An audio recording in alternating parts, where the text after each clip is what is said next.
Hello everyone, मैं हूँ architect Harish Nikhade Nagpur से। जैसे कि मुझे लोगों ने और सवाल पूछे थे कि नॉन एग्रीकल्चर लैंड क्या होती है। नॉन एग्रीकल्चर लैंड ये वो लैंड है जो एग्रीकल्चर लैंड से ही नॉन एग्रीकल्चर की तरफ ट्रांसफ़र हुई है।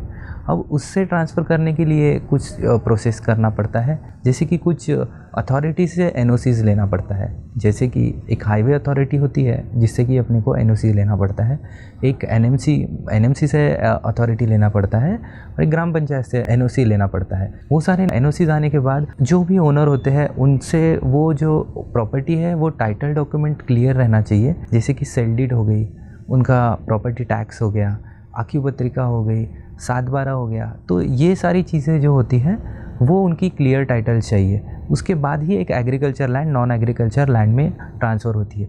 अब लोगों के दिमाग में ये भी एक सवाल आता है कि नॉन एग्रीकल्चर जब लैंड करवाते हैं तो उसका क्या फ़ायदा होता है। तो नॉन एग्रीकल्चर लैंड जब होती है तो लोग वहाँ पे कंस्ट्रक्शन करवा सकते हैं, उसके बाद वहाँ पे कोई फैक्ट्रीज़ ओपन करवा सकते हैं, या फिर उसके बाद उसका रेसिडेंशियल के लिए यूज़ कर सकते हैं या कमर्शियल के लिए यूज़ कर सकते हैं। तो एक उसका वो प्रॉपर्टी का एक वैल्यूएशन बढ़ जाता है एज़ कम्पेयर एग्रीकल्चर लैंड। ये सारी चीज़ें लोग कर सकते हैं उसको नॉन एग्रीकल्चर करके, और लोगों को उसका कई फ़ायदे भी मिलते हैं कि वो प्रॉपर्टी का वैल्यूएशन मल्टीपल तरीके से बढ़ जाता है। उसके बाद कुछ डॉक्यूमेंटेशन, कुछ प्रोसेस जो करना पड़ता है नॉन एग्रीकल्चर लैंड के लिए। जो भी बायर उसको बाय करना चाहता है तो उसने एक साइट विज़िट करना बहुत ज़रूरी है। साइट विज़िट होने के बाद एक वैल्यूएशन जो रहता है प्लॉट का, एक प्रॉपर वैल्यूएशन निकाल लेना चाहिए।